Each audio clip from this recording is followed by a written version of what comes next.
What the f... Ok, hablemos de Aliens. No es Alien el octavo pasajero, sino Aliens, la segunda, que salió en 1986, creo que fue, dirigida por James Cameron. ¿Por qué funciona esta película? Pues, a ver, primero que todo es una de las pocas secuelas que discutiblemente es mejor, o bueno, no mejor, sino que aporta algo nuevo a la original. Lo interesante de James Cameron es que no quiso repetir exactamente la primera película, la de Ridley Scott, que de hecho eso es lo que esperaba el estudio. El estudio pues funcionó Alien y dijo, ok, hagamos la segunda parte, queremos una secuela.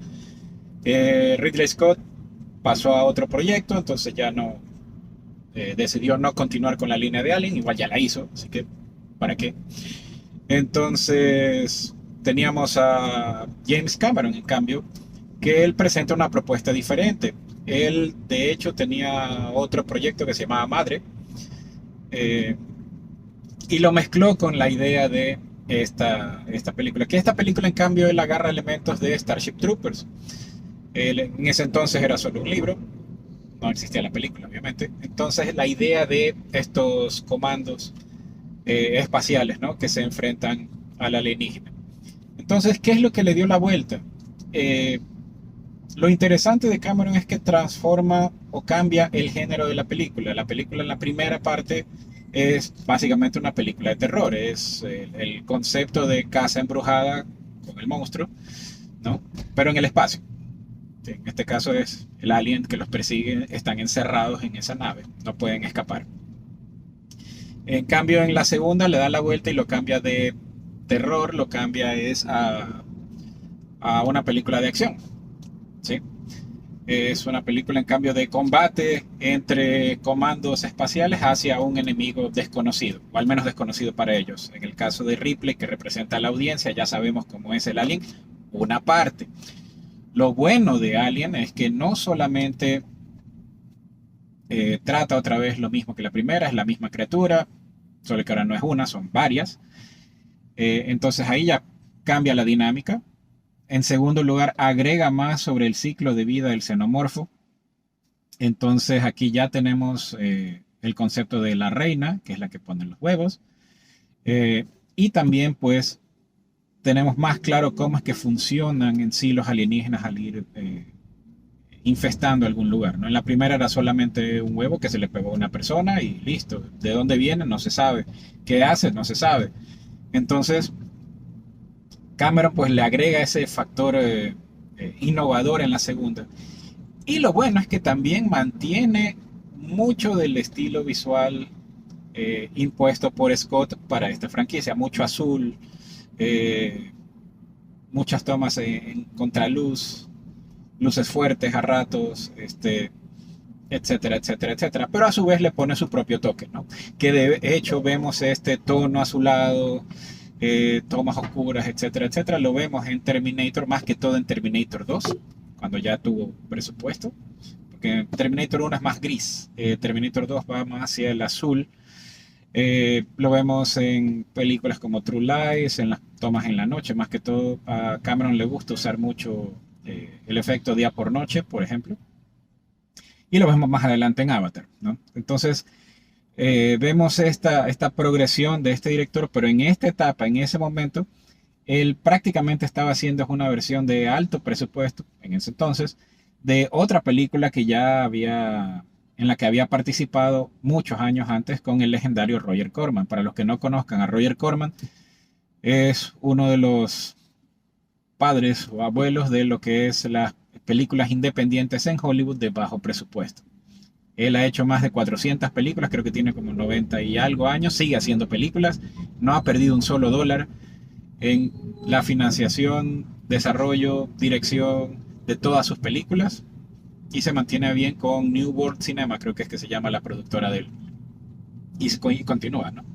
Entonces, regresando a Alien, pues funcionó bastante bien el cambio de esta dinámica. Y no solamente eso, sino que también agrega otro elemento o factor emocional a Ripley para que no sea solamente la heroína que solamente está enojada y va a pelearse con ellos, sino que le agrega el, esta pérdida de su hija, ¿sí? que, bueno, no es que la perdió, sino que ella pasó congelada más de 75 años, creo que fue. Entonces, al pasar ella congelada, bueno, no, en criogenia por más de 70 años, pues básicamente la hija ya murió de vieja. O sea, asumo tuvo una buena vida, nunca mencionan eso, pero mencionan que ya murió de vieja. Y pues desde el punto de vista de Ripley, la perdió. Entonces esta pérdida, sumado al trauma que tiene por los xenomorfos, el evento traumático que fue en la primera película de Alien, eh, hace que ella quiera es regresar para poner un fin, ¿no? Para poner, hacer un cierre prácticamente. Y sin embargo, al tratar de hacer un cierre, al decidir ir, que es lo único que le queda, al tratar de evitar que estas criaturas pues eh, se desarrollen y sigan infestando, conoce a Newt, esta niña que queda huérfana prácticamente cuando vemos en las tomas extendidas, en las escenas extendidas vemos lo que le pasa a la familia, eh, y se queda sola. Entonces, sin embargo, ahí Ripley pasa pues a ese instinto maternal y en cierta manera suple la pérdida de su hija con el encontrar a Newt, lo cual Cameron muy inteligentemente maneja para manipular a la audiencia. Lo estoy diciendo de buena manera, ¿no? Manipular a la audiencia en esa conexión emocional con ella. Y la idea también de esa conexión emocional más escenas de acción sobre una criatura que aparentemente ya conocíamos, pero ahora son muchas. Y para completar tienes el elemento de que, factor sorpresa, tienes la reina alien y vemos todo el ciclo. Más, obviamente, pues la compañía siempre haciendo de las suyas y tratando de traicionar a a los que integran la expedición, porque obviamente la compañía lo que quiere en el fondo es obtener una de las criaturas para estudiarlas y hacer bioarmas, ¿no? Entonces, tenemos toda esta dinámica que expande el lore de la primera y lo que hace es que se vuelva un universo muy, muy, muy interesante. De hecho, este es el punto tope en la franquicia de Aliens, porque luego de eso vemos que Alien 3, que trató de hacer algo muy interesante con otra vez un solo alienígena, el concepto de encerrados en una casa embrujada, solo que en este caso la idea original iba a ser un planeta de madera. La idea original era unos monjes que rechazaban la tecnología viviendo básicamente en una esfera de madera en el espacio. Pero bueno, no se dio por cuestión de presupuesto, lo cambiaron a planeta, después cambiaron la historia a una colonia, a una prisión, etcétera, etcétera. Teníamos a Fincher, no, Lynch creo que fue. Fincher o Lynch, ya no me acuerdo cuál de los dos es, por favor en los comentarios alguien me hace acuerdo. Entonces, ok, regresaba un poco la dinámica de la primera, pero presentaba esta idea de cero tecnología contra esta criatura y mucho de un factor religioso, lo cual la película iba a tener otro factor innovador, ¿no? Algo nuevo. Pero sin embargo, le bajaron el tono a lo religioso, quedó solamente el factor de otra vez varias personas encerradas con un solo alienígena, lo cual es repetir la primera, y ya la primera es muy buena, entonces, y bastante interferencia del estudio, por lo cual la tercera película, pues, es inferior, bastante inferior.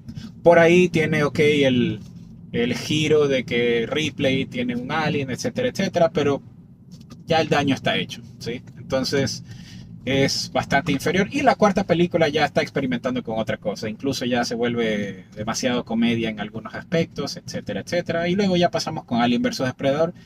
Que Alien vs Depredador, la primera realmente no es tan mala. Viéndola cada vez más conforme pasa el tiempo, no es mala la primera. Tiene sus cosas. El gran problema de eso, y asumo, es cuestión por presupuesto, que quisieron reorganizar la historia para que pase en la Tierra, Antártida, etcétera, etcétera, cuando el cómic original es en una estación espacial, lo cual debió haber sido también. Y de hecho podían haberlo hecho con bajo presupuesto también. Entonces, bueno, ahí se cae un poco. Y la segunda, de Alien vs Depredador, que también en su momento me gustó, la vi en el cine, lo poco que pude ver, que el gran problema de esa película no es la ubicación, no es básicamente la historia, porque es interesante, pasa en tiempo actual, por decirlo, en el que cae un alienígena finalmente a la Tierra y vemos lo que pasa. Eh, el problema de la película es que los directores, al hacerla de bajo presupuesto y hacer bastantes criaturas y todo, y asumo yo, para que no se note los muñecos, etcétera, etcétera, le hicieron demasiado oscura, al punto de que llega un momento, hay escenas completas en que solo ves medio sombras moviéndose y uno asume las cosas. Eh, la versión R es bastante sangrienta, está bien. Alien debe ser R, o sea, si alguien trata de hacer una película de Alien PG-13, ¿para qué estás haciendo Alien? Haz otra película realmente. Entonces, bueno, regresando a Aliens de James Cameron, como digo, es un clásico, es una de las mejores secuelas. Otra secuela, por ejemplo, que también está en ese nivel, es justamente de Cameron, Terminator 2. Entonces, que también agrega otro factor, hablaremos de ella en otro momento. Entonces, es una de las secuelas interesantes que agrega otro factor a la original, sin desmerecer a la primera, sin negar a la primera, está continuando con la primera, pero agarra justo los elementos necesarios y agrega un nuevo mix para que esta película pues sea funcional por sí sola, ¿sí? Entonces, muy recomendada a los que no la han visto, miren primero Alien y luego Aliens, para que comparen igual y vean que las dos películas son de dos géneros diferentes, entonces ni siquiera tienen que competir. Ni siquiera es que no, si te gusta Alien, no te puede gustar Aliens. Las dos son completamente diferentes en el mismo universo. Muy recomendadas, mírenla.